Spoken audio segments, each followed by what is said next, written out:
കാലത്ത് തെരഞ്ഞെടുപ്പ് കാലത്ത് വൈദികരുടെ ബിഷപ്പുമാരുടെ ഭാഗത്തു നിന്നൊക്കെ വലിയ വിമർശനം FCR വിഷയത്തിൽ ഉണ്ടായിട്ടുണ്ട്. BJP കുറേ കാലമായി സഭകളെ ഒരുമിച്ച് ചേർത്ത് നിൽക്കാൻ ശ്രമിക്കുന്നതിനിടയിലാണ് ഈ സംഭവം. ആ സംഭവങ്ങൾ എങ്ങനെ കാണുന്നത്? സഭാപിതാക്കന്മാരുടെ ആകുലതകളെ ഗൗരവമായി എടുത്തുകൊണ്ട് തന്നെയാണ് ഞങ്ങൾ ഈ വിഷയത്തിൽ ഇടപെട്ടതും തീർച്ചയായിട്ടും ആ വിഷയത്തിൽ FCR ബില്ല് ഉൾപ്പെടെ പാർലമെൻറ്റ് മാറ്റിവെച്ചത്. അതിന്മേൽ ചർച്ച നടത്തും, ആകുലതകൾ പരിഹരിക്കുമെന്ന് അറിയിച്ചിട്ടുണ്ട്. പക്ഷേ ഇതിൻ്റെയൊക്കെ പുറകിൽ പിന്നെയും പർപ്പസ്ഫുള്ളി BJP ഉപദ്രവിക്കാനുള്ള വലിയ ശ്രമങ്ങൾ പല ഭാഗത്തുണ്ടായി. മാത്രമല്ല തെരഞ്ഞെടുപ്പിൻ്റെ ദിവസമൊക്കെ നടത്തുന്ന പ്രചരണങ്ങൾ, പ്രത്യേകിച്ച് ദീപിക പത്രമൊക്കെ നടന്ന പ്രചരണങ്ങളെ അങ്ങേയറ്റം അപലപിക്കുകയാണ്. ഇത്തരത്തിൽ ഒരു കാര്യം മാത്രം ചിന്തിച്ചാൽ മതി, ഈ പിന്തുണയ്ക്കുന്ന KC വേണുഗോപാലും ജോസ് കെ മാണിയും ഇവരൊക്കെ സഭയ്ക്ക് വേണ്ടി എന്തു ചെയ്തു, അല്ലെങ്കിൽ സഭയ്ക്ക് നിർണായകമായ നിലപാട് ഉണ്ടാകേണ്ട സമയത്ത്, സഭയ്ക്ക് അനുകൂലമായ നിലപാടുണ്ടാകേണ്ട ഒരു സമയത്തും, അത് 80-20 വിഷയമാകട്ടെ, പള്ളുരുത്തി വിഷയമാകട്ടെ, മുനമ്പം പ്രശ്നമാകട്ടെ, സംവരണ വിഷയങ്ങളാകട്ടെ, JB കോശി കമ്മീഷനാകട്ടെ, റബ്ബറിൻ്റെ വിലയാകട്ടെ, ഇതെല്ലാം എടുത്ത് നോക്കിയോ, ഇവിടെ എന്നും ഒന്നിനും ഇടപെടാത്ത ഇവർക്ക് വേണ്ടി ഈ ചില വ്യക്തികൾ, സഭ എന്ന് ഞാൻ പറയില്ല, ചില വ്യക്തികൾ വിടുപണി ചെയ്യുന്നുണ്ട്. ഇതിനെ നിയന്ത്രിക്കാൻ സഭയ്ക്ക് പറ്റണം. കാരണം അത് പറ്റിയില്ല എങ്കിൽ സഭയ്ക്ക് വേണ്ടി നിലകൊള്ളുന്ന ഞങ്ങളെപ്പോലെയുള്ളവർ ഒന്നും ചെയ്യാൻ പറ്റാത്ത നിർജ്ജീവമായി പോകും. വേറെ മാർഗ്ഗമില്ല. കാരണം ഇതുമായിട്ട് വരുമ്പോൾ ഇന്നലത്തെ പത്രം എടുത്ത് വെച്ചിട്ട്, ഇന്നലത്തെ ദിവ്യ പത്രത്തിൻ്റെ ഫ്രണ്ട് പേജ് എടുത്ത് വെച്ചിട്ട് അമിത്ഷാജി ചോദിക്കുക, നിങ്ങളല്ലേ സഭയ്ക്ക് വേണ്ടി ഇന്ന കാര്യങ്ങൾ ആവശ്യപ്പെട്ടത്, നിങ്ങൾ പറഞ്ഞിട്ടല്ലേ FCR ബില്ല് മാറ്റി വെച്ചത്, ഇതെന്താ എന്ന് ചോദിച്ചാൽ ഞാൻ എന്താ പറയുക? എങ്ങനെ നമുക്ക് സംസാരിക്കാൻ പറ്റും? ഇതൊക്കെ നിയന്ത്രിക്കപ്പെടേണ്ടതാണ്. സഭാപിതാക്കന്മാരുടെ അടുത്ത് ഔദ്യോഗികമായി സംബന്ധിച്ച് പരാതി അറിയിക്കും. ഇല്ല, ഉപദ്രവിക്കാതിരിക്കാമല്ലോ.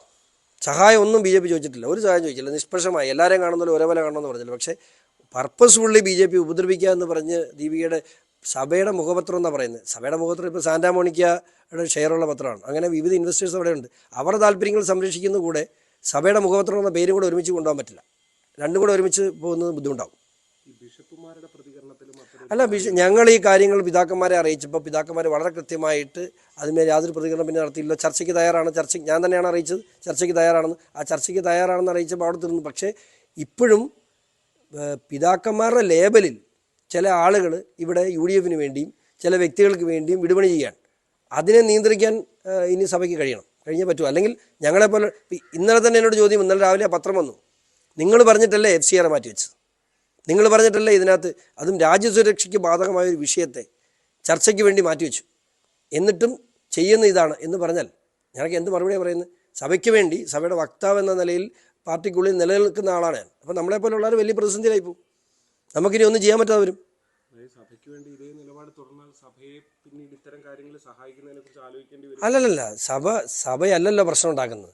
സഭയുടെ പേരിൽ കുറേ ആളുകൾ നടത്തുന്ന ഈ കോപ്രായങ്ങളെ നിയന്ത്രിച്ചേ പറ്റൂ. അതാണ്. അതിന് സഭ ഇനി കൺട്രോൾ ചെയ്തേ പറ്റുള്ളൂ. ഞാനും സഭാംഗമാണ്. ഞാൻ BJPക്കാരനാണ്. സഭയിൽ BJPക്കാരുണ്ട്, കോൺഗ്രസ്സുകാരുണ്ട്, CPM-മാരുണ്ട്. ഇപ്പം NS പറയുന്നത് സമദൂരം എന്ന് പറയുന്നത് ശരി ദൂരവും സമദൂരമായിരിക്കണം. അല്ലാതെ ഈ ഇലക്ഷൻ എടുക്കുമ്പോൾ ദീപിക ഇത്തരത്തിലുള്ള പ്രചരണങ്ങൾ നടത്തുന്നത് വലിയ രീതിയിൽ അത് എല്ലാവരെയും ബാധിക്കും. എന്നെ ബാധിക്കും, സഭയും ബാധിക്കും. ഉണ്ടോ? തീർച്ചയായിട്ടും. ദീപികയ്ക്ക് കൃത്യമായി അത്തരം വിടുപണി ചെയ്യുന്ന എന്തിനാണ്? KC വേണുഗോപാലിന് വേണ്ടി, ജോസ് കെ മാണിക്ക് വേണ്ടി ദീപിക ഇങ്ങനെ മനുഷ്യനെ അവമാനിക്കുന്ന എന്തിനാണ്? എല്ലാവരും സമദൂരമല്ലേ. എത്രയോ വിഷയങ്ങളിൽ ഞങ്ങളൊക്കെ ഇടപെട്ട് സഭയുടെ ഒപ്പം നിന്നു. അപ്പോൾ അതിനൊരു മര്യാദ തിരിച്ചു കാണിക്കണ്ടേ? അപ്പോൾ ആ മര്യാദ ലഭിക്കുന്നില്ല എങ്കിൽ ഞങ്ങളൊക്കെ വാമൂടിക്കെട്ടിപ്പോവും. നമുക്കൊന്നും ചെയ്യാൻ പറ്റില്ല. അതാണ് അവസ്ഥ. അതിനി മുഴുവൻ പിതാക്കന്മാരെ കണ്ട് കാര്യങ്ങൾ ബോധ്യപ്പെടുത്തണമെന്ന് ഇന്നലെ എന്നെ അറിയിച്ചിട്ടുണ്ട്. ഇല്ലെങ്കിൽ മേലിൽ നീ ഇനി ഒരു കാര്യം പറഞ്ഞുകൊണ്ട് വരണമെന്ന് തന്നെ അറിയിച്ചിട്ടുണ്ട്.